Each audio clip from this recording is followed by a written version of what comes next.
Une ordination de 4 pasteurs dans la ville, dans un ministère dirigé, un ministère prospère dirigé par l'un de nos anciens étudiants à l'Institut missiologique et pastoral de Bruxelles. Et il avait eu la gentillesse de m'inviter pour aller partager la parole à cette occasion et être présent aux côtés du président de la pastorale congolaise de Belgique. Gloire à Dieu. Que le nom de l'Éternel soit béni. Et comme à l'accoutumée, quand je suis en train de me préparer sur le plan de l'enseignement biblique, je ne multiplie pas de préparation.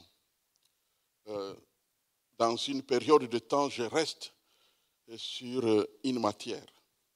Et je la partage, c'est là-dedans que je puise, ce que je peux partager aux différentes occasions.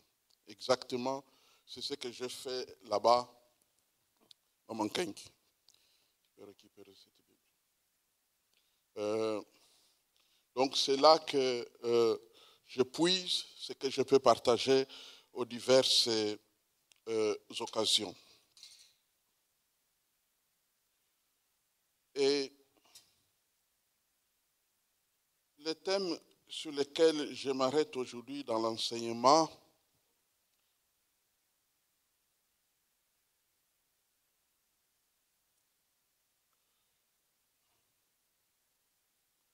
sept outils dans l'atelier du serviteur de Dieu. 7 outils spirituels indispensables dans l'atelier du serviteur de Dieu. 7 outils indispensables dans l'atelier du serviteur de Dieu. Prions le Seigneur. Père Tout-Puissant, merci pour ta parole que tu envoies dans nos cœurs. Et je te prie que cette parole nous bénisse, nous soutienne et installe un fond de victoire au fond de nos cœurs afin que nous avancions avec toi dans la victoire. Bénis donc ces instants au nom puissant de Jésus. Amen.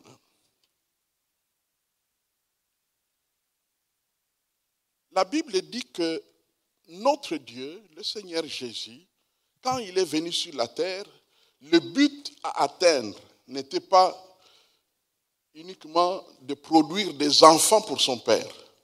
C'est plus que ça. Il est venu pour produire des prêtres, des sacrificateurs pour Dieu son Père. En d'autres termes, dans le royaume des cieux, alors que dans le royaume du monde, quand il y a la procréation, on produit des enfants. Mais dans le royaume des cieux, on ne produit pas des enfants. On produit des prêtres. On produit des serviteurs et des servantes de Dieu. Ce qui fait que la seule chose qui change entre nous tous, c'est tout simplement les fonctions ou les responsabilités. Mais en réalité, nous sommes tous au même niveau, au même degré. Des prêtres, des pasteurs, des serviteurs et des servantes de Dieu.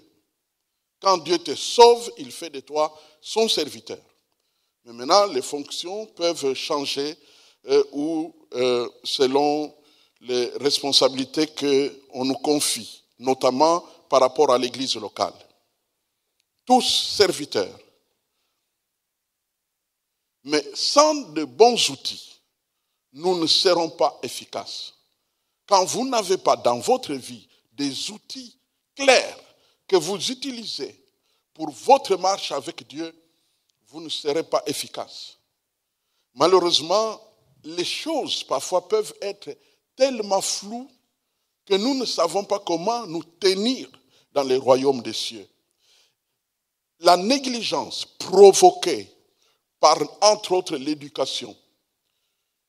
Pour avoir été à l'école, à un degré élevé comme à l'université, j'ai découvert et j'ai compris qu'il est facile de négliger la marche avec Dieu lorsque tu es bien éduqué au niveau universitaire. Parce que tu penses que marcher avec Dieu doit être très simple. Et on ne doit pas compliquer les choses. Alors qu'en réalité, Dieu a placé toute sa volonté dans un livre. C'est curieux. Au lieu de mettre ça tout simplement dans des choses comme des slogans, mais Dieu a mis sa parole et sa volonté dans un livre pour que cela soit étudié. D'ailleurs, depuis l'Ancien jusque dans le Nouveau Testament, il y a des ordres qui concernent l'étude. Étudier la parole de Dieu. Étudier la parole de Dieu. Par exemple, quand Dieu parle, ou Moïse parle à Josué, son serviteur, alors qu'il est sur le point de partir, il dit que ce livre, pas que ces idées ou que cette tradition-là, non, non, que ce livre ne s'éloigne point de ta bouche. Médite-le jour et nuit. Au fait, dans les choses avec Dieu, on devrait aller plus loin.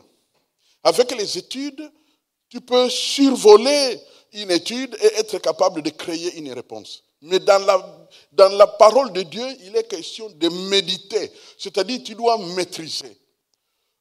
Nous qui avons appris certaines méthodologies, notamment concernant l'enseignement universitaire, eh bien, il y a une dimension de maîtrise de la matière. C'est pourquoi, lorsqu'on dit tu es en train d'écrire un mémoire pour une maîtrise, ce n'est pas la même chose que si tu écris un petit travail de fin d'études. Quand on parle de maîtrise, cela veut dire que ce que tu as dit, il n'y a plus rien à chercher. Parce que tu as tout trouvé et tout exposé. Les choses doivent tellement être claires que lorsque le professeur lit ton mémoire, sur un sujet précis, il dit il n'y a plus rien à ajouter. Il peut prendre ses mémoires, mettre dans les bibliothèques. Tous ceux qui font des recherches sur le sujet dans lequel tu as étudié ou que tu as étudié pourront consulter tes découvertes parce que tu as maîtrisé la matière. C'est ça la direction de la foi chrétienne. C'est une maîtrise. C'est la raison pour laquelle, pas qu'on peut négliger, non, on ne peut pas. Mais c'est la raison pour laquelle, je vous dis la vérité, quand vous choisissez où vous voulez prier pour votre vie, parce que comme vous le savez, la vie d'église, ce n'est pas le week-end. La vie d'église, c'est à vie. C'est toute la vie sur la terre. La preuve est que vous pouvez vous-même, vous qui êtes de cette église depuis longtemps, vous rendre compte que vous y avez laissé des années. C'est depuis combien de temps vous êtes là? Vous réfléchissez, vous dites, oh, mais c'est depuis 15 ans, mais c'est depuis 20 ans, c'est depuis 30. Il n'y a aucune école où tu passerais autant de temps que dans l'église. L'église est le séjour le plus long sur la terre. C'est comme le mariage. C'est la raison pour laquelle, bien aimés, lorsque nous étudions la parole de Dieu, nous devons être plus que ouverts pour accueillir et maîtriser et garder et entretenir, comme faisait Marie, la mère de Jésus. Quand elle voyait ce que Dieu était en train de faire autour d'elle, eh bien, elle gardait et repassait ces choses dans son cœur. Alors voilà, il y a 7 outils que je vous rappelle que vous connaissez bien. Premier outil, laissez vivre Jésus en vous. Arrêtez de vivre pour vous-même. Si vous êtes chrétien, alors il est temps d'apprendre à laisser Jésus vivre à votre place. Vous devez arrêter de continuer à vivre vous-même. Vous ne pouvez pas avoir et le beurre et l'argent du beurre. Vous devez laisser un. Vous savez, c'est une tradition, une expression qui a été forgée dans les milieux des ouvriers, dans les milieux ruraux de l'Europe, qu'il y avait des enfants malins. Quand ils allaient là-bas à la pâtisserie pour acheter du pain et du beurre, le beurre était assez comme un luxe à cette époque-là. Alors les enfants avaient tendance à prendre le beurre et puis ils gardent l'argent. Ils gardent l'argent. Alors c'est comme ça que l'expression « tu ne peux pas avoir et le beurre et l'argent du beurre ». Donc si tu veux le beurre, il faut donner l'argent au vendeur. Lui, il garde l'argent, toi tu prends le beurre. Eh bien c'est la même chose. Si tu veux la vie chrétienne, tu dois donner ta vie à Jésus. Et si tu donnes ta vie à Jésus, cela veut dire que maintenant c'est lui qui vit à ta place. Et alors, quand est-ce que Jésus peut vivre sa vie en nous? C'est quand nous avons fait un bon commencement. Le problème, c'est un bon commencement. Si tu n'as pas un bon commencement, qu'est-ce que tu vas faire? Tu vas bricoler la vie chrétienne. tu vas improviser la vie chrétienne. C'est-à-dire essayer d'être bon, essayer d'être gentil, essayer d'être prudent, essayer de ne pas faire et de faire, de ne pas faire et de faire. Mais ce n'est pas ça, la vie chrétienne. La vie chrétienne, c'est une nouvelle naissance. Ce n'est pas une expression, un slogan. Naître de nouveau, ça vient du ciel. Naître d'en haut. Billy Graham a parlé de naître d'en haut. Alors, comment est-ce que cela se passe? Nous l'avons étudié le vendredi. Je vous suggère de relire ce passage que nous avons étudié le vendredi. C'est Tite, chapitre 3.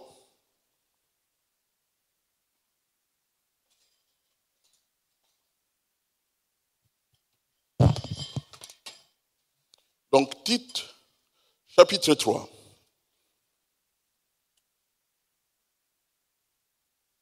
À partir du verset 4, nous lisons ce qui suit. Tite 3, 4.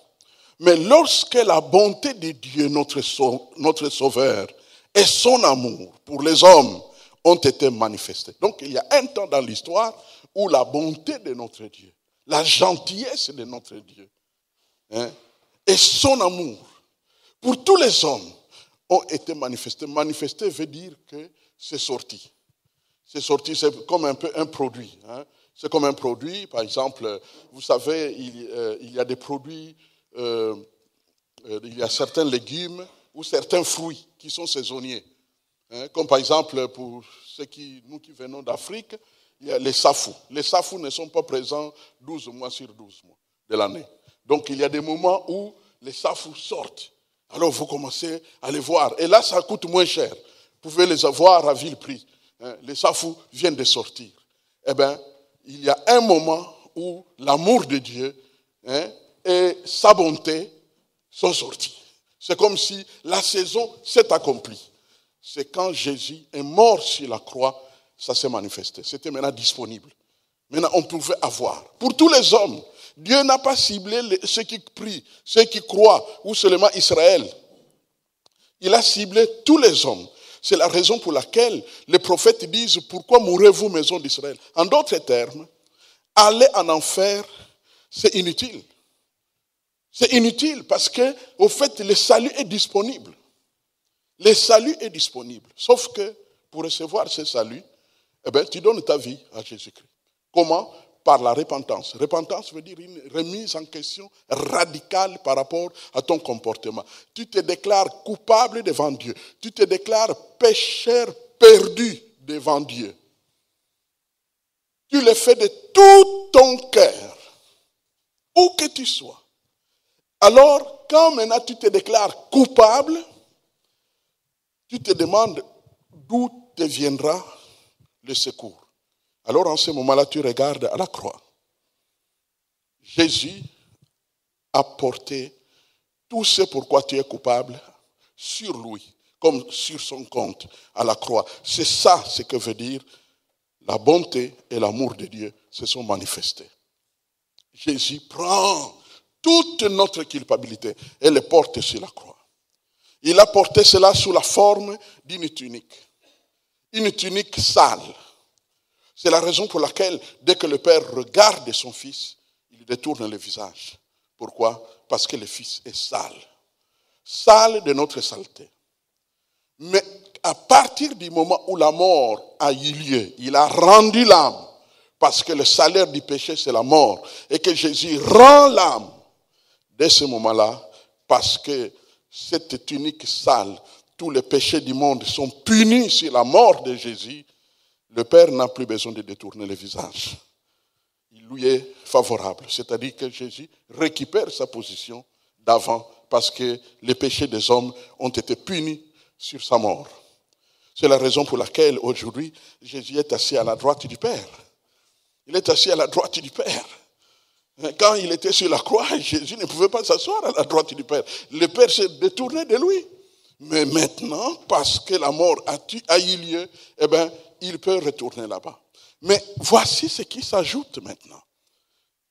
Le Saint-Esprit prend maintenant la justice de Christ, la sainteté de Christ, la pureté de Christ qu'il a toujours eu de toute éternité et l'applique sur ceux qui se donnent à Jésus-Christ par la repentance et la foi. Il l'applique sur eux. C'est comme un produit, c'est comme un parfum.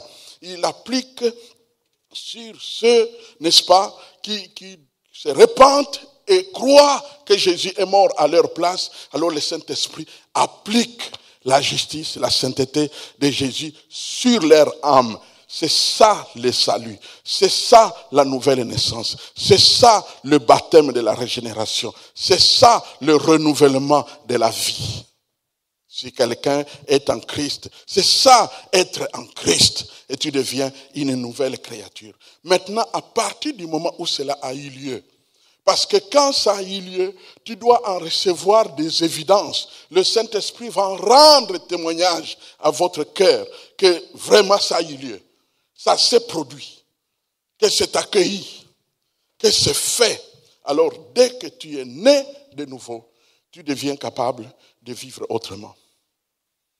Alors, tu vas laisser Jésus vivre à ta place. L'apôtre Paul rend témoignage dans Galates chapitre 2, le verset 20. Que dit l'Écriture? Galates chapitre 2, le verset 20.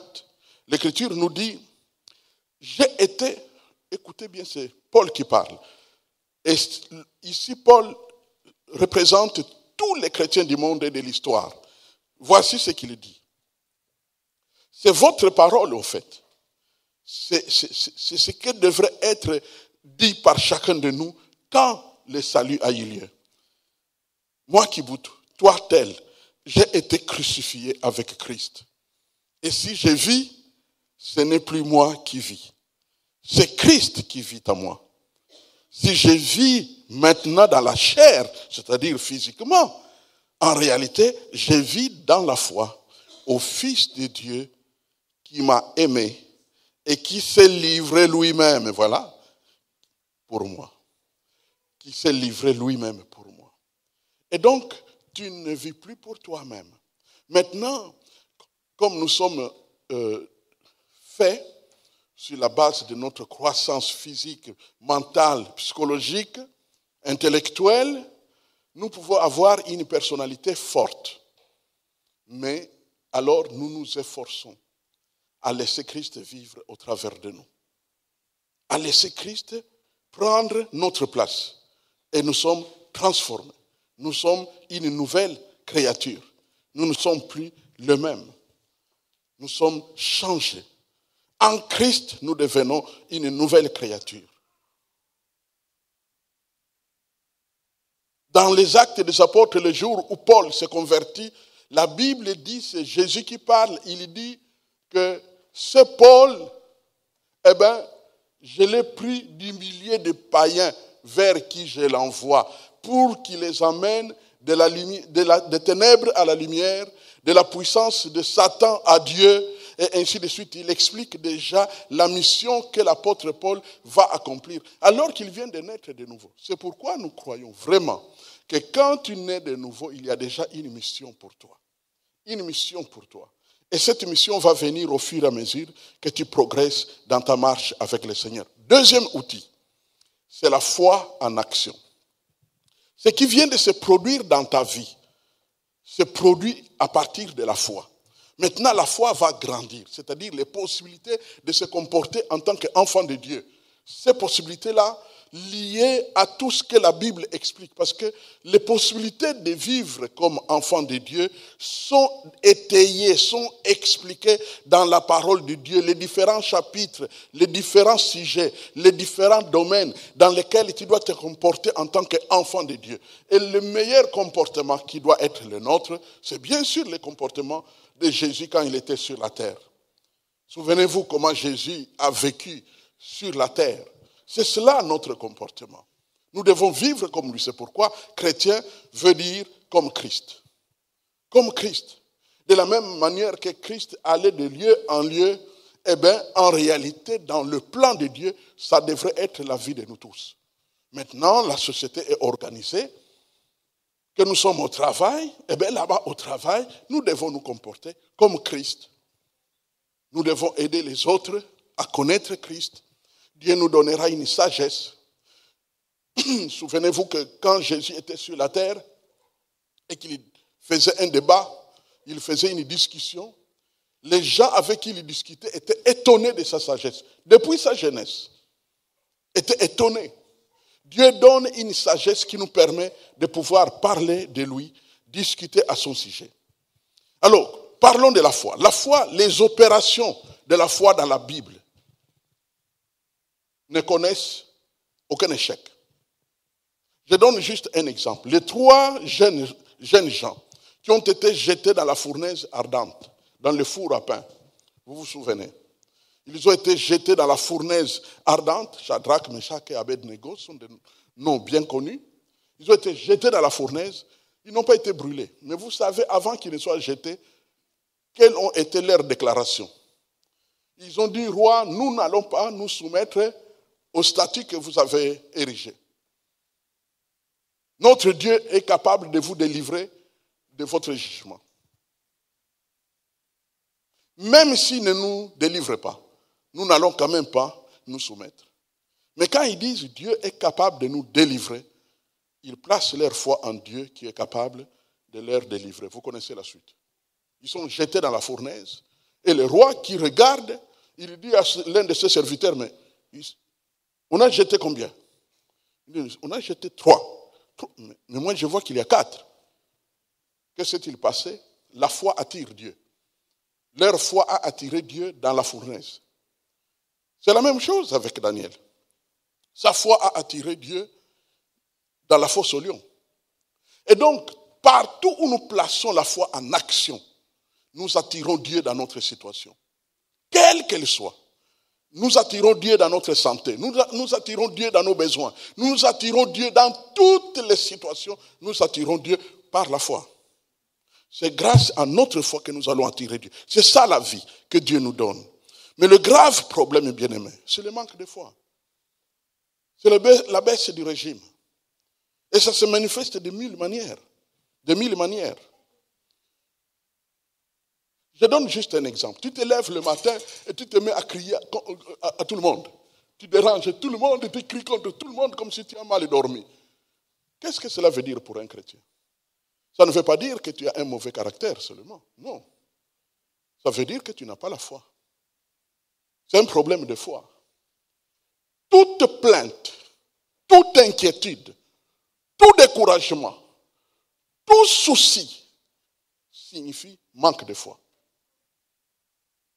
C'est ça le problème. Parce qu'en réalité, nous devrions être le prolongement du Dieu Tout-Puissant qui contrôle toutes choses.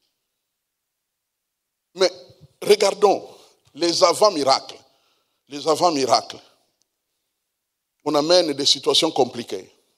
Les disciples viennent de dire à Jésus, il n'y a rien à donner aux gens. Les gens commencent à défaillir. Les gens commencent à tomber en syncope. Ça ne va pas. Il faut les renvoyer pour qu'ils puissent aller chercher à manger.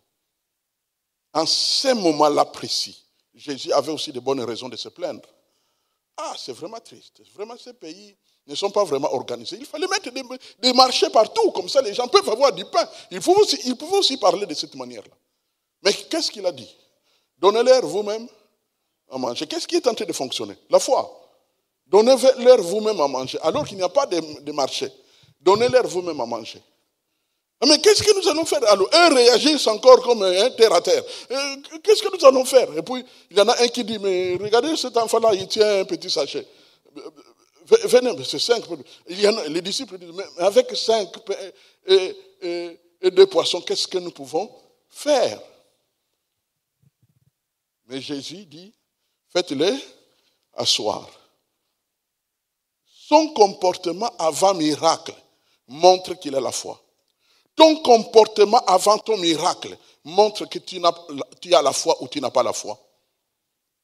Il y a des gens qui remplissent leurs avant-miracles de doutes, de murmures, et puis ils s'attendent que Dieu va accomplir le miracle. Ça ne viendra pas. Ça ne viendra pas. Donc il y a un terrible problème de manque de foi. Ce qui est plus grave, c'est quoi? C'est que nous sommes sauvés. Alors c'est pourquoi Jean-Baptiste a reproché aux Juifs. Il a dit qu'il vous a appris à fuir la colère à venir. Pourquoi il a dit ça? C'est parce qu'il a réalisé que les gens était prêt à croire pour ne pas aller en enfer, mais il n'était pas prêt à croire pour tout le reste. Donc, la foi qui est disponible, c'est une foi de fugitifs. C'est une foi de fouillards. C'est une foi de gens qui veulent se sauver, donc le dernier degré pour ne pas aller en enfer, alors ils croient. Alors qu'en réalité, la foi devrait être un comportement de l'homme de Dieu et de la femme de Dieu de tous les jours. C'est ce que Dieu veut. C'est ce que Dieu veut. Vous savez, un jour, à cette époque-là, j'avais vraiment apprécié. J'avais apprécié et j'ai appris une grande leçon. Nous étions en pleine possibilité de faire un accident. Nous étions dans un bus. Ceux qui connaissent Kinshasa, Salongo Nord se trouve d'un côté là. Quand vous devez venir rejoindre la grande avenue qui va au pont, non, pas pont, à la place Rond-Point Ngaba, c'est ça. Donc, c'est cette avenue-là qui vient de l'Échangère pour aller jusqu'à Rond-Point Ngaba. Donc, quand tu viens de Salongo Nord, c'est une pente qui descend. Et les freins ont lâché. Donc, nous descendions à vive allure sans frein. J'ai vu de mes yeux Papa Kambayi en train de pomper et il n'y avait plus rien. Et il a commencé à trembler de tout son corps. J'ai crié vers ma femme pour qu'il puisse tenir l'enfant qu'elle avait. Mais juste à côté de moi, il y avait le pasteur Sita. Je le regardais pour voir comment il se comportait devant les dangers de la mort. Je l'ai vu paisible. Paisible. Il a seulement dit à sa femme, Jésus va nous sauver. C'est ça, le comportement avant les miracles. La foi en action, c'est une affaire pratique. La foi commande. La foi reçoit. La foi parle. Marc chapitre 11, verset 22 et suivant. Que dit la Bible? Vous pouvez dire à cette montagne, ôte-toi de là. La foi parle. La foi s'exprime. La foi est à exercer dans un usage régulier. Toutes les situations bloquées de ta vie, ce sont des opportunités pour mettre en pratique ta foi. Full stop. Rien d'autre. Rien d'autre. Rien d'autre. Toutes les situations difficiles de ta vie, c'est une occasion pour manifester la foi.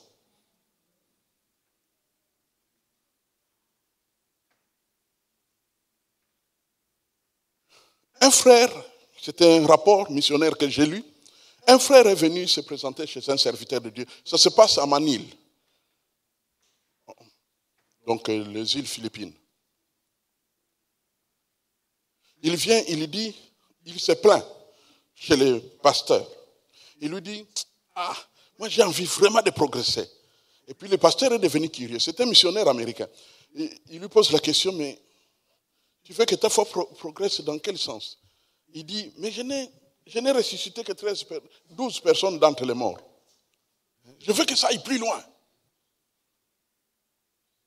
Alors, le missionnaire américain, avec toute sa logique américaine, il est choqué. Il dit, ah bon, tu as ressuscité 12 personnes d'entre les morts? Il a dit oui. Mais c'est rien par rapport à ce qui se passe en Nouvelle-Zélande, car là-bas, il y a des frères qui ressuscitent jusqu'à 100 morts par personne. Donc, il y a des frères qui ont le témoignage pour dire qu'il a ressuscité 100 personnes d'entre les morts. Alors, l'homme de Dieu est devenu 10 fois plus curieux. Il a dit, enseigne-moi comment on ressuscite un mort. Et ce garçon a donné des réponses assez surprenantes. que je vais vous expliquer assez clairement. Il dit au pasteur, nous posons une première question à Dieu, puis une deuxième. La première question que nous posons à Dieu, cet homme, cette femme, a-t-il vécu toutes les années que tu as prévues pour lui?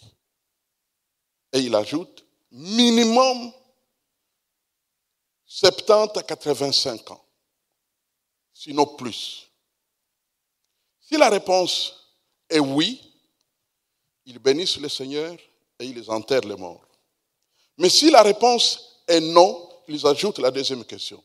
Seigneur, est-ce que cet homme ou cette femme a-t-il vécu tous les plans parfaits que tu avais prévus en les créant et en l'envoyant sur la terre? On appelle cela en langage charismatique destinée. Est-ce qu'il a vraiment vécu sa destinée? Si la réponse est non, c'est-à-dire qu'il n'a pas vécu toutes les années de sa vie, il n'a pas vécu selon le plan parfait de Dieu, alors il passe à l'action et il pose deux actions de foi. Première action, ils disent à l'esprit de mort, tu sors. Tu es un intrus, tu n'as pas de place dans le corps de cet homme. Tu sors maintenant. Ils n'attendent pas un signe.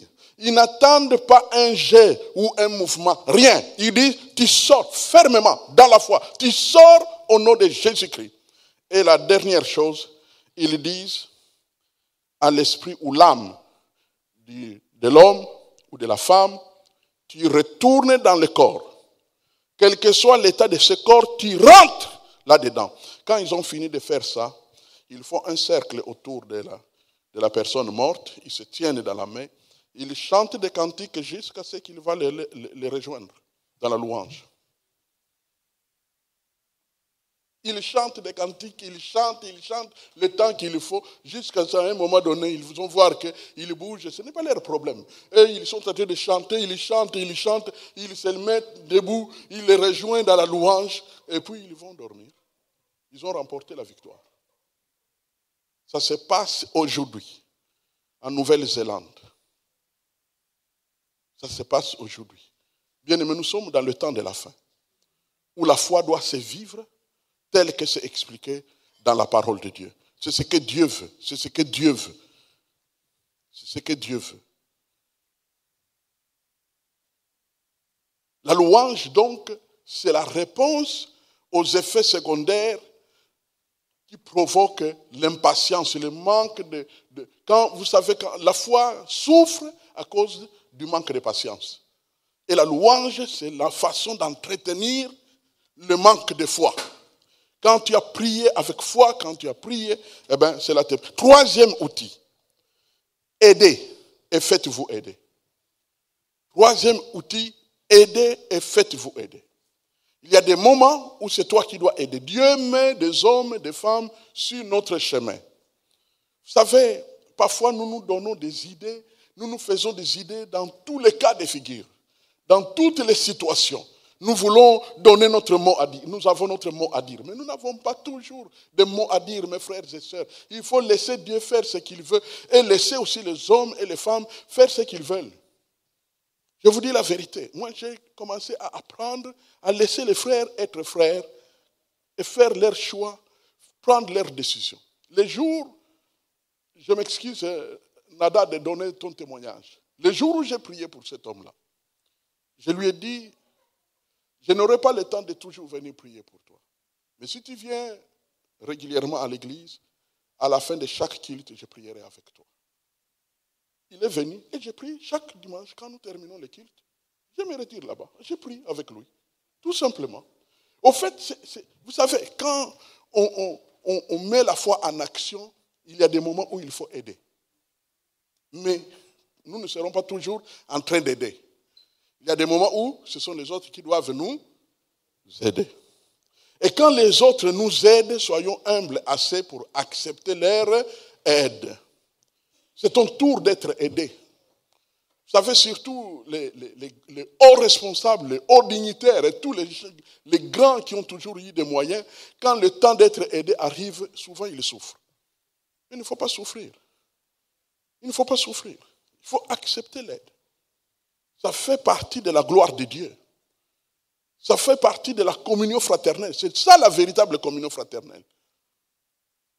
Tu donnes, tu donnes, tu donnes, et il y a des moments où on te donne. Et tu acceptes qu'on t'aide. Aidez.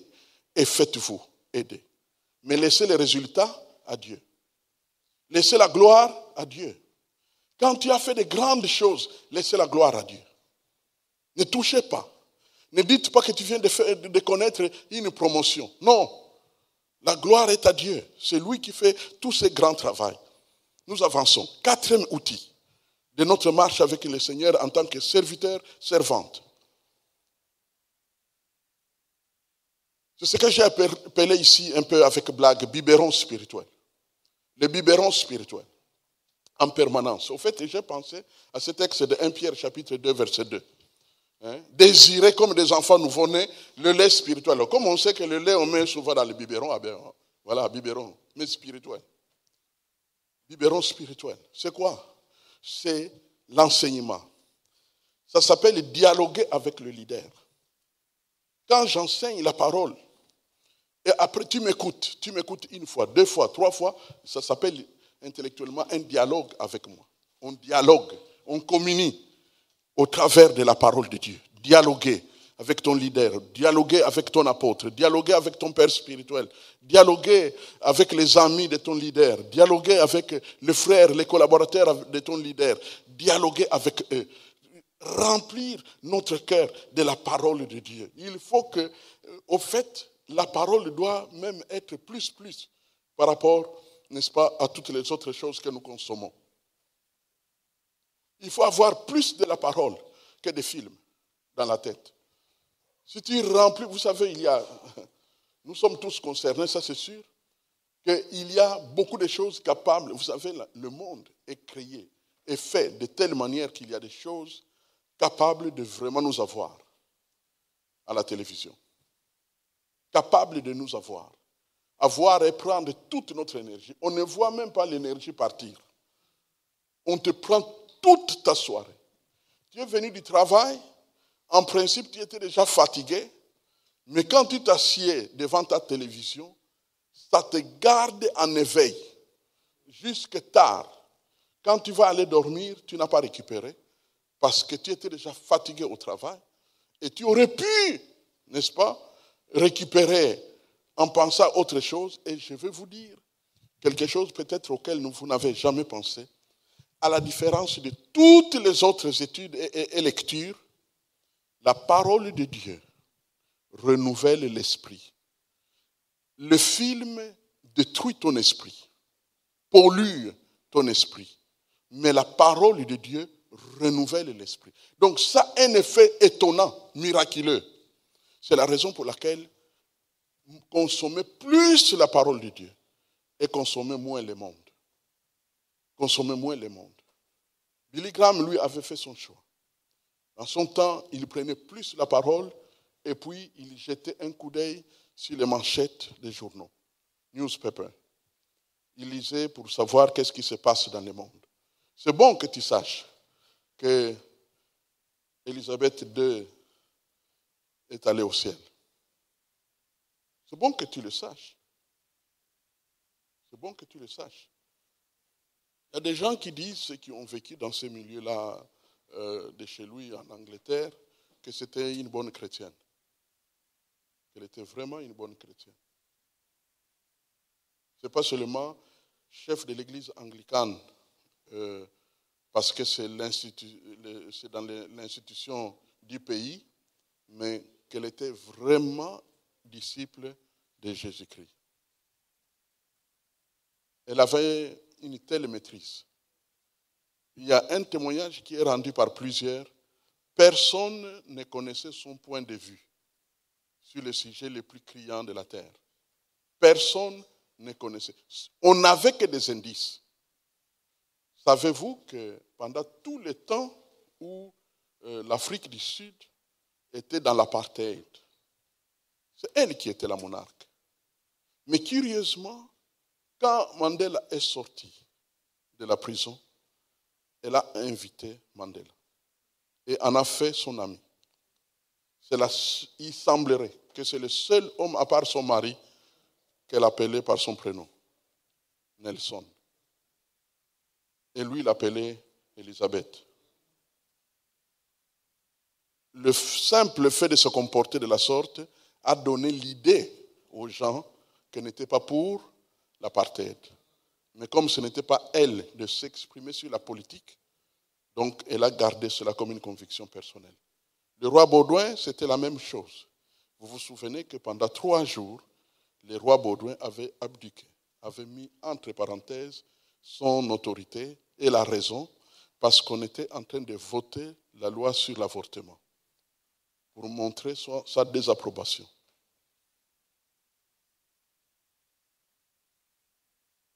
La parole doit être consommée, et elle nous donne l'éducation et le comportement et la prise de position par rapport aux situations qui se passent. Au fait, tes positions reflètent ta connaissance de la parole de Dieu. Et la connaissance de la parole de Dieu, c'est la connaissance de Dieu. C'est la connaissance de Dieu. Alors, en ce moment-là, plus tu prends des positions qui sont en conformité avec la parole de Dieu, plus tu représentes Dieu. Dans tes choix, dans tes paroles, dans tes pensées. Vous savez, ce lieu que vous voyez, le lieu de la prière, mais c'est le lieu de la formation des hommes et des femmes sages. Il y a une évolution dans la vie de chacun. L'Église peut évoluer, mais les individus évoluent également.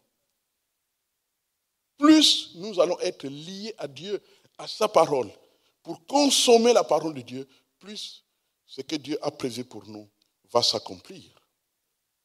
5e outil, possédez vos possessions.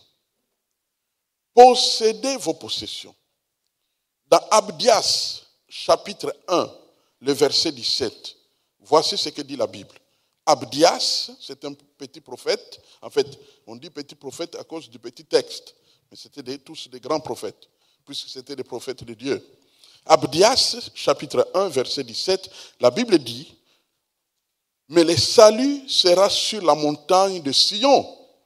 Elle sera sainte et la maison de Jacob possédera ses possessions. » Possédez vos possessions. Alors, où se trouvent vos possessions? Vos possessions sont prévues par Dieu. Notre Dieu, quand il crée un homme, il crée une femme, il prévoit également des possessions qu'il va te donner.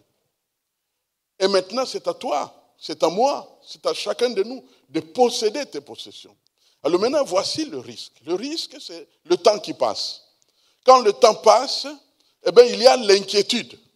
Et quand l'inquiétude arrive, il y a des gens qui pensent qu'il n'y a plus rien pour eux. C'est faux. Dieu n'est pas un Dieu qui recule.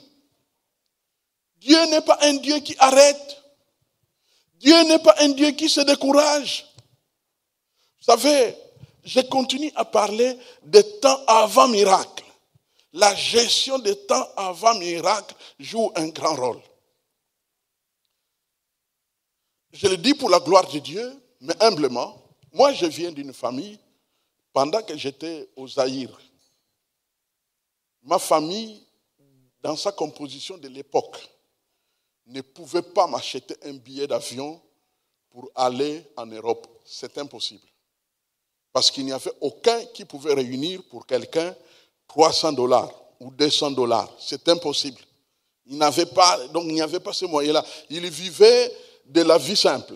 C'est-à-dire, on peut acheter le pain, on peut acheter les haricots, on peut acheter le riz, on mange, on dort. Chikwang, arachide, on mange, on dort. Et puis si on a fait un peu d'effort, nouvelle chemise, et puis on se contente de ça. Alors maintenant, dans mon cœur, le Seigneur dépose une conviction. Je dois aller en Europe. Comment? Et c'est là où s'est présentée une gestion de l'avant-miracle.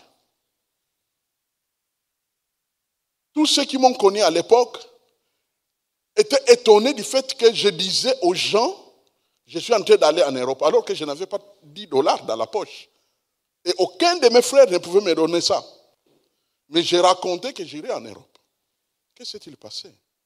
La gestion de l'avant-miracle.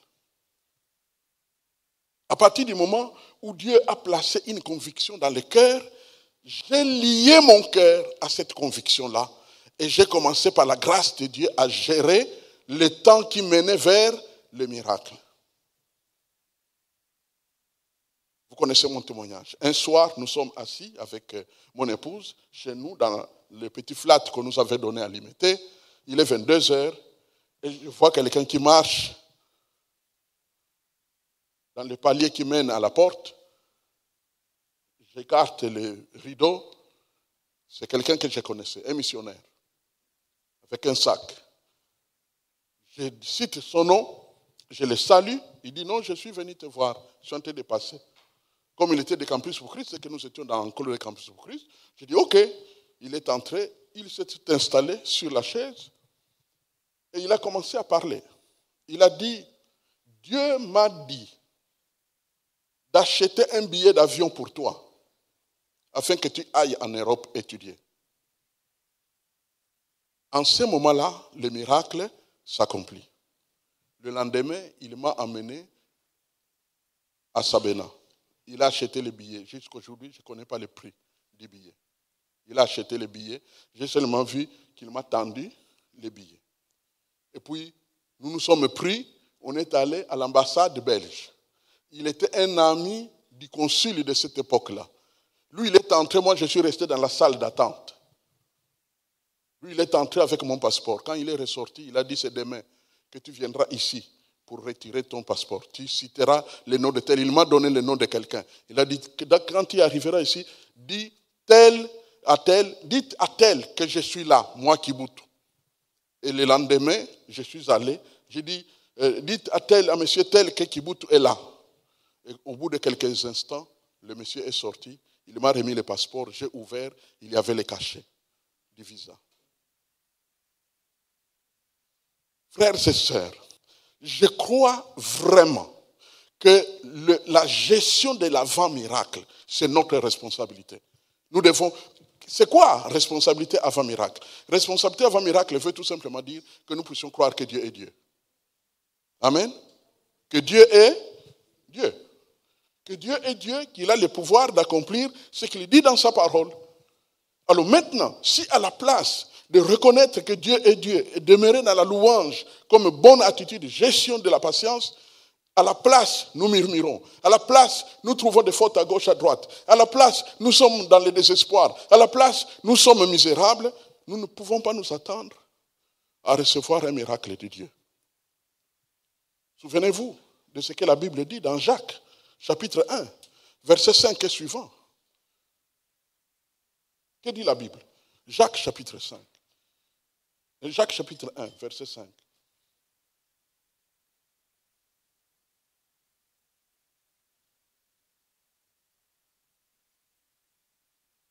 L'Écriture. Si quelqu'un d'entre vous manque de sagesse, qu'il la demande à Dieu qui donne à tout simplement et sans reproche, et lui sera donné. Notez le verset 6. Mais qu'il la demande avec foi. Le sujet de prière donné au verset 5, c'est la sagesse. On peut allonger la liste. Ça peut être la guérison. Ça peut être un besoin financier. Ça peut être n'importe quel besoin. On peut allonger la liste. Alors maintenant, le verset 6 qui répond à tous ces sujets-là, y compris le sujet de la sagesse. Mais qu'il demande avec foi, sans douter. Car celui qui doute est semblable au flot de la mer, agité par le vent et poussé de côté et d'autre. Notez le verset 7, très important. Qu'un tel homme et qu'une telle femme ne s'imagine pas qu'il recevra quelque chose du Seigneur. C'est très grave. C'est très grave. Ne s'imagine pas. Mon frère, ma soeur, si tu doutes, si tu gères mal l'avant-miracle, ne t'imagine pas que tu recevras quelque chose du Seigneur.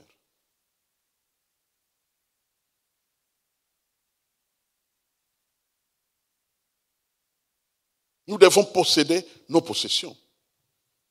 Nous devons posséder nos possessions. Alors comment? pouvons-nous posséder nos possessions? Entre autres, en donnant. En donnant. Ce que nous attendons, nous devons l'investir. Nous devons le donner. En donnant. Vous savez, bien-aimés, aujourd'hui, on critique les églises à cause des dons, à cause des offrandes, à cause de tout ça. Et pourtant, notre monde est constitué, organisé autour des dons. FMI, Banque mondiale, tout ça. Les associations, les ONG, même les gouvernements reçoivent des aides. Et des aides en milliards. Des aides en milliards. Donc, au fait, les dons circulent sur toute la terre. Mais on ne veut pas qu'à l'église, on le fasse, alors que c'est une association comme n'importe quelle association.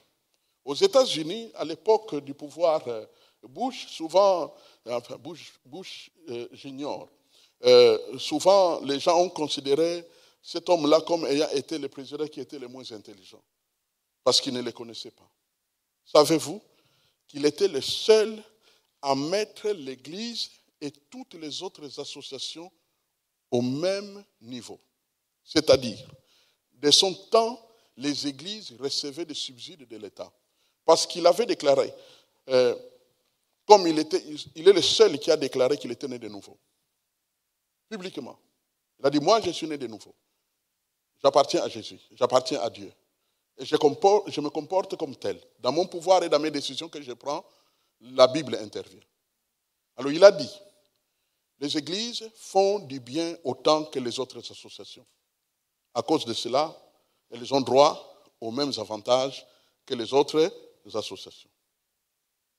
C'est pourquoi les églises étaient prospères à l'époque de son pouvoir. Évidemment, ils se sont hâtés à ne pas lui donner deux mandats.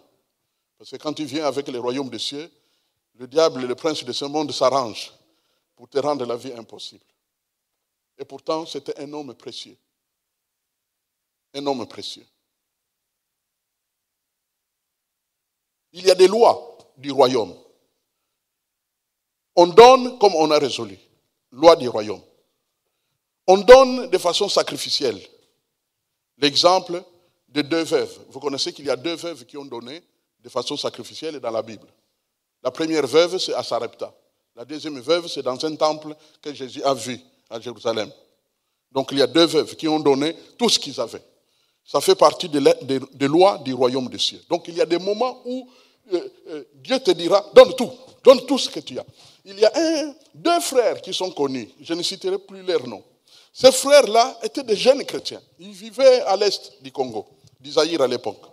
Alors un jour, quand ils ont médité dans la parole de Dieu avant d'aller à l'école, eh bien, ils ont découvert que la pauvre veuve, comme on l'appelle dans la Bible, comme Jésus l'appelle, avait tout donné. Alors, ils avaient un peu d'argent qui leur restait. Et ils ont dit, cet argent ne pourrait même pas nous aider à arriver jusqu'à la fin du mois. Alors, faisons comme la pauvre veuve. Nous allons donner cet argent à l'église et puis on verra ce que Dieu va faire. Et ils ont pris tout ce qu'ils avaient, ils sont allés au temple le dimanche qui a suivi et ils ont tout donné. Et ils sont rentrés bredouilles. Donc, ils n'avaient même pas un sou pour acheter un chikwang. Une chikwang. Même pas. Donc, ils étaient 0. Et ils se sont assis à la maison pour gérer le temps avant miracle. Bon, ils ont commencé à prier, Les jours passent sans rien dans le ventre. Les jours qui a suivi, ça passe aussi sans rien dans le ventre. Et puis, ils arrivent le 3e jour.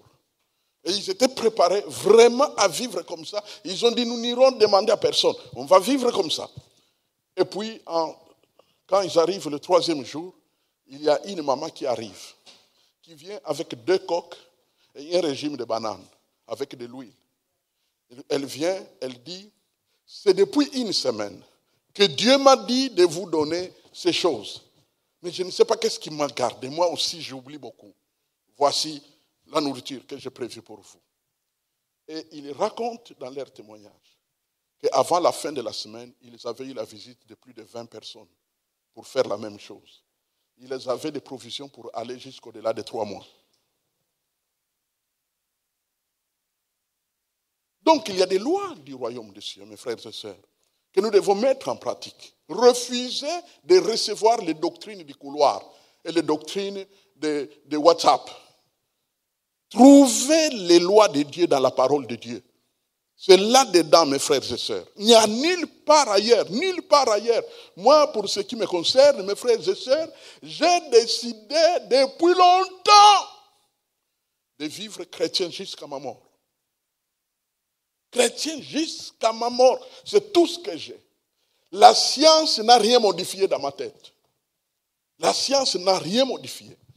L'un des hommes de l'évangile de ce pays, quand j'ai fini de défendre ma thèse et qu'il est venu pour me féliciter, il m'a dit, est-ce que tu sais que c'est la première fois dans cette Europe que quelqu'un au niveau de doctorat a défendu les positions qui sont les tiennes? J'ai dit oui, je sais. C'est la raison pour laquelle tous ces gens sont venus. Ceux qui étaient à ma défense, il y avait près de 30 docteurs venus de l'Europe. Certains sont venus de l'Allemagne, de l'Angleterre, de la Hollande, ainsi de suite. Même de la Suède sont venus parce qu'on leur a dit qu'il y a quelqu'un qui va défendre qu'on peut être guéri aujourd'hui par la parole de Dieu. Et ils sont venus pour me démolir. Mais j'ai défendu mes positions. Pourquoi? Parce que c'était tiré de mon cœur, de mon salut, de ma vie avec Jésus. Et c'est ce que je ferai toute la vie. Et ce qui m'étonne, ou plutôt m'édifie, c'est que j'ai vu de mes yeux, mes frères et sœurs, des hommes et des femmes qui m'ont approché dans les années être transformés. J'ai vu des hommes et des femmes être sauvés, être de nouvelles créatures. Et j'ai compris que Dieu est Dieu. Les quelques fois où je suis allé au Congo, j'étais très étonné. Je donne juste un exemple. J'arrive à l'église bien connue, la Borne. Je devrais prêcher là-bas. Et puis j'ai fini de prêcher. Quand je sors, il y a quelqu'un qui me dit de le suivre dans le bureau. C'est le comptable de l'église. J'arrive dans son bureau, je m'assieds. Et puis il me sort une vieille Bible. Et puis il ouvre l'une des pages qui aurait pu être blanche, mais remplie d'écrits. Il dit, ça c'est ta prédication de 1982. Je le garde jusqu'à aujourd'hui. C'est ce que Dieu fait. Lorsque nous décidons de vivre vraiment de l'évangile, elle devient puissante. Car l'évangile, c'est la puissance de Dieu pour le salut de quiconque croit. C'est la puissance de Dieu. La puissance de Dieu est dans l'évangile. Et ça marche, mes frères. Ça marche, mes sœurs. Ce sont là les clés pour posséder nos possessions. Bien-aimés, ne comptez pas les années qui passent. N'ayez pas peur des mois qui passent. N'ayez pas peur de ça. N'ayez pas peur de ça. Vous savez, quand le roi a placé dans mon cœur, c'était à la suite d'une plainte. Je me dirigeais pour aller prendre bain dans les douches du campus pour Christ. Alors, et dans ma tête, j'ai dit, Seigneur, tu sais que moi, je n'aime pas ça. Il est 13h, je dois aller prendre bain. Parce que j'ai chaud. Je n'aime pas vivre ici, c'est trop chaud. Est-ce que tu peux m'envoyer en Europe? Comme ça, j'étudie là-bas, ça sera mieux pour moi. Et puis, c'est passé, c'est comme quelqu'un qui a parlé en l'air, on dirait qu'il a bu, et puis il a parlé comme ça en l'air. 2-3 jours après, tu iras en Europe. Et ça s'est installé dans mon cœur. Et tout ce qui a suivi, c'était gérer ce que Dieu allait faire. Et il l'a fait, parce qu'il est vivant. Il l'a fait. 6e outil. Pas d'ambition. N'ayez pas d'ambition dans les royaumes des cieux. Déjà, le fait qu'il n'y a pas de vote par rapport à Jésus. Parce qu'à voir certains chrétiens, franchement, il y a longtemps qu'ils seraient devenus de Jésus. C'est-à-dire, on fait le vote. Maintenant, bon, Jésus, tu es quand même resté là-bas depuis longtemps. On va faire le vote pour voir qui va passer les sauveurs. Il y a tellement de gens qui montent. Ils ont pris tous les titres de la terre. Il ne reste plus que les titres de sauveurs. Alors qu'ils fassent le vote. Comme ça, ils remplacent Jésus. Quand ils auront fini de remplacer Jésus, ils font le vote pour qu'il devienne Dieu le Père. Exactement comme Lucifer a fait. Il n'y a pas d'ambition, mes frères et sœurs, dans le royaume des cieux. Pas d'ambition. Pas d'ambition. Fais ce qu'on te donne à faire. Ce qu'il est possible de faire.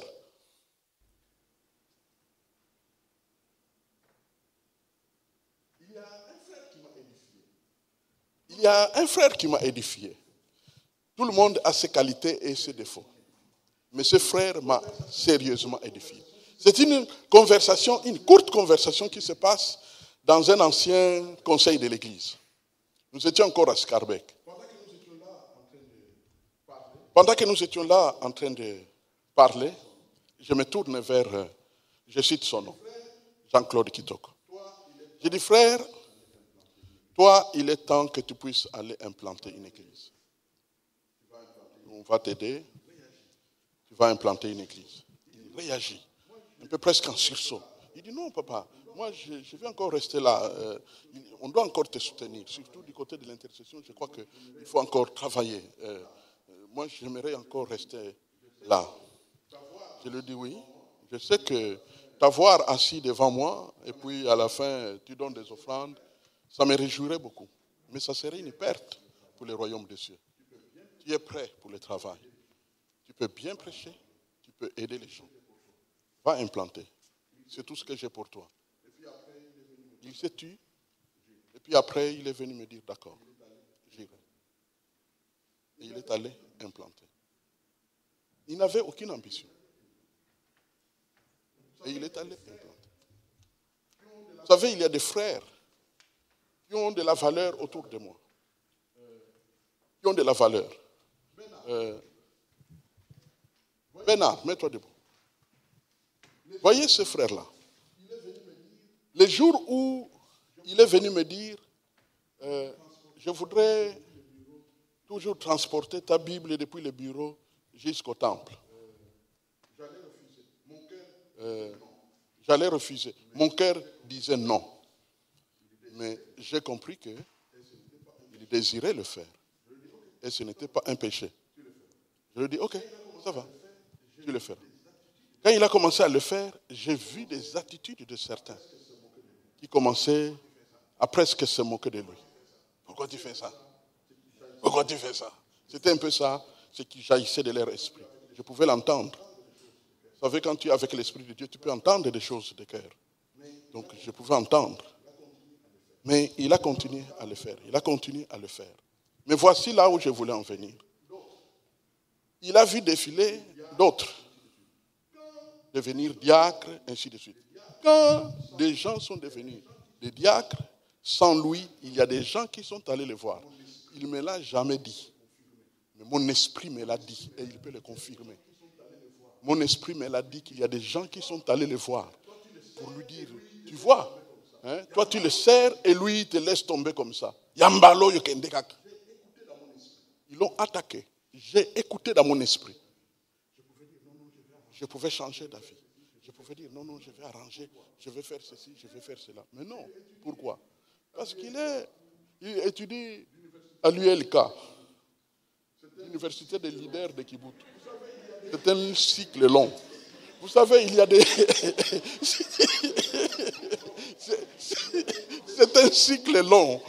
Il y a des cycles courts et il y a des cycles qui sont longs. Et quand tu es dans un cycle long, tu verras les gens terminer les études, aller travailler, mais toi, tu continues à te poumonner. Tu continues à te poumonner, tu continues à te poumonner. Au fait, Dieu m'a donné un cœur de leader rare. Rare.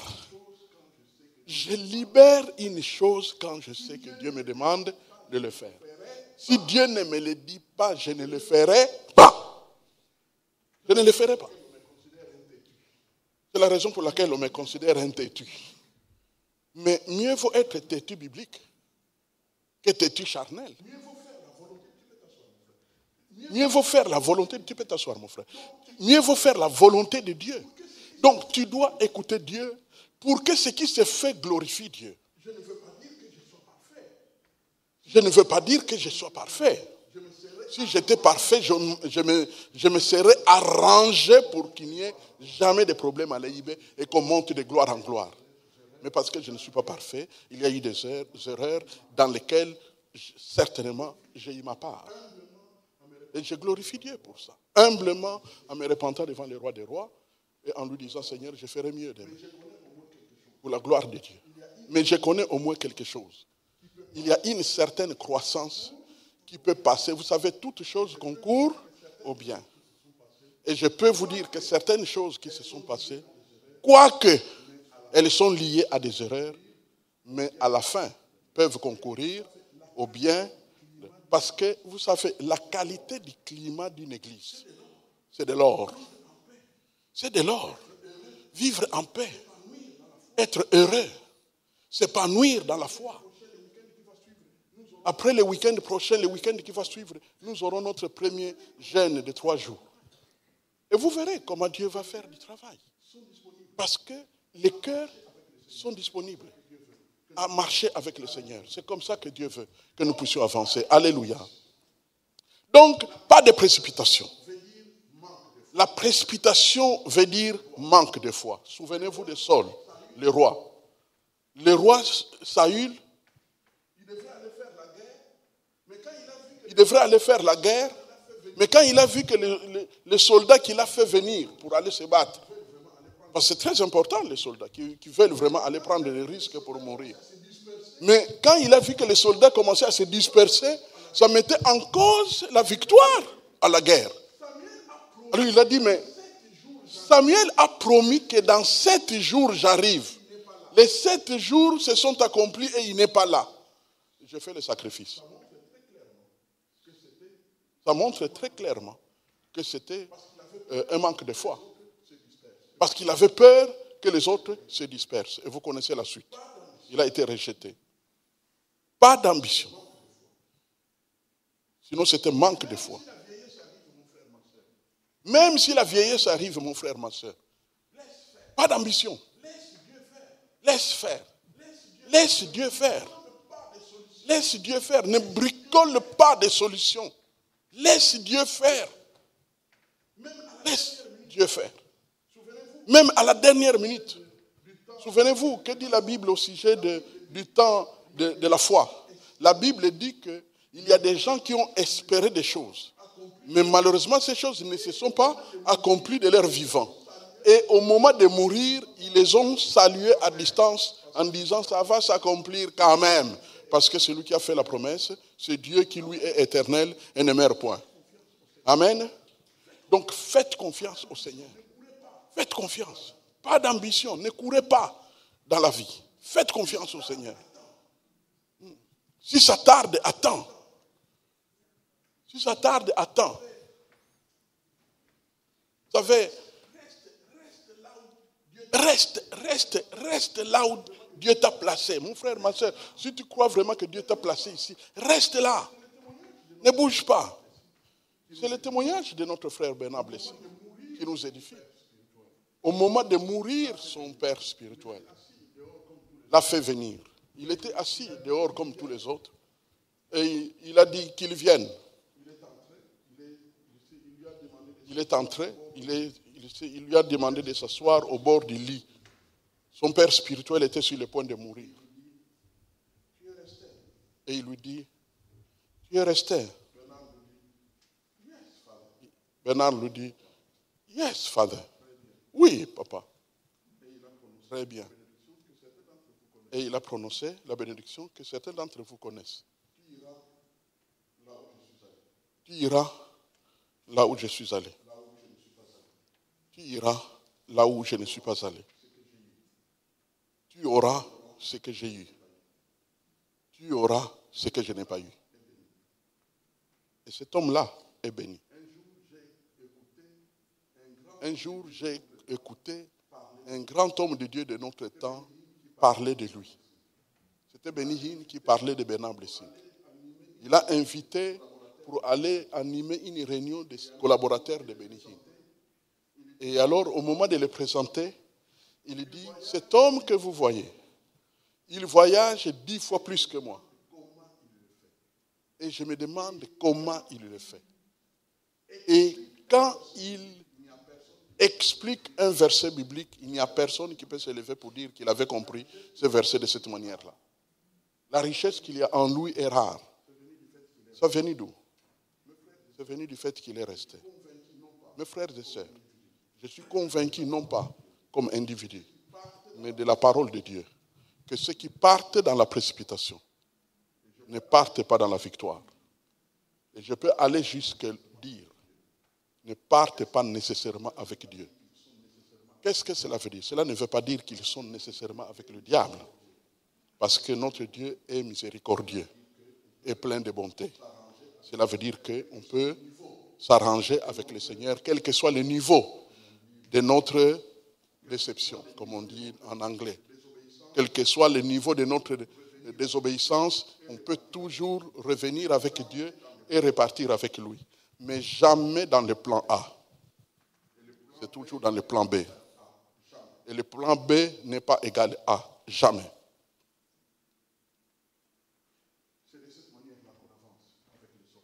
C'est de cette manière-là qu'on avance avec les sauveurs. Et par sagesse, je vous dis, ne suivez jamais des gens qui partent dans la rébellion. Ne les suivez jamais. Ne les suivez jamais. Parce que vous entrez dans une affaire qui ne vous regarde pas.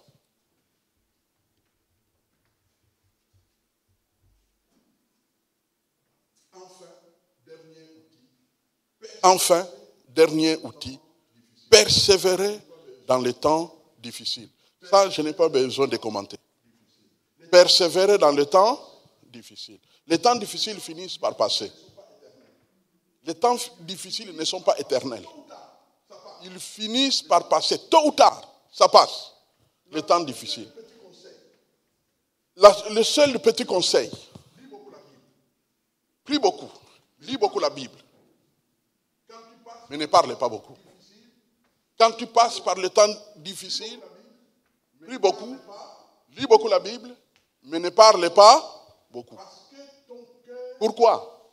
Parce que ton cœur se bat. Au fait, tu es un être humain, comme n'importe quel autre être humain. Quand tu es en face des temps difficiles, les choses qui sont là-dedans peuvent ou ne pas être édifiantes. Donc, c'est ton avantage. C'est à ton avantage que tu ne parles pas. De peur que des choses que tu vas regretter puissent sortir. Tu te tais. Hein? Il y a un homme de Dieu qui a dit, quand il m'a téléphoné pour m'encourager, il m'a dit, c'est dans les temps comme ceux-ci que les sages se taisent. Quand tu passes par les temps difficiles, tu veux être sage, tais-toi. Vous savez que même un ignorant, quel est le mot qu'on utilise dans la Bible? Un insensé. Exactement. Même un insensé paraît sage quand il se tait. Donc, se taire, c'est une qualité. Amen. C'est une qualité. Se taire, c'est une qualité. Donc, voilà les outils que nous allons développer au fur et à mesure que nous avançons. Premier outil, laissez vivre Jésus dans notre cœur. C'est le fondement de tout. Deuxième outil, la foi en action. Il faut que tu sois vraiment actif dans la foi, surtout la gestion d'avant-miracle. Troisième outil, aidez et faites-vous aider. Quatrième outil, biberon spirituel, consommation de la parole sous la forme de dialogue avec les hommes de Dieu. Cinquième outil, possédez vos possessions par la foi. Et l'un des actes à poser, c'est souvent donner. C'est libérer de ce que tu as afin que tu donnes de l'espace au miracle. Sixième, pas d'ambition. Attends le temps de Dieu. Dieu t'élèvera au temps convenable. Septième, persévère dans le temps difficile. Ne parle pas beaucoup, mais lis beaucoup la parole, prie beaucoup. C'est de cette manière-là que tu vas avancer avec le Seigneur. Alléluia. Prions le Seigneur. Père Tout-Puissant, merci. De tout cœur. De tout cœur, de tout cœur, merci. Parce que tu nous veux avancer. Nous sommes des prêtres. Nous sommes un royaume de sacrificateurs. Et nous devons te servir sur cette terre. Et ce royaume de sacrificateurs a des responsabilités. Nous devons devenir la lumière du monde, devenir le sel de la terre. Il y a beaucoup à faire pendant notre génération. Il y a des hommes et des femmes. Surtout dans ces pays de blancs, il y a beaucoup de blancs qui sont encore très très loin du royaume des cieux. Et pour cela, nous avons besoin de nous équiper convenablement afin que nous soyons efficaces dans le travail de la conquête de ce monde pour le royaume des cieux. Père, nous te prions que ces outils que tu viens de donner à tes enfants ne puissent pas être mis dans des tiroirs à l'oubliette, mais que ces outils soient mis en valeur, soient portés au travail régulier de chaque jour, pour que tes enfants portent beaucoup de fruits. Tu connais nos faiblesses, et tu sais là où nous avons failli, mais maintenant nous venons humblement à toi, pour que, Seigneur, tu nous qualifies, que tu nous bénisses, que tu nous fortifies, que tu nous rassures et que nous puissions avancer pour la gloire de ton Saint-Nom. Papa, je le crois de tout cœur que tu as installé quelque chose d'utile dans le cœur de tes enfants que voici. Et toute la gloire est à toi. Et la grâce et la joie est à nous qui allons mettre en pratique cette parole conformément à l'œuvre de ton esprit. Au nom de Jésus-Christ, le roi des rois. Amen.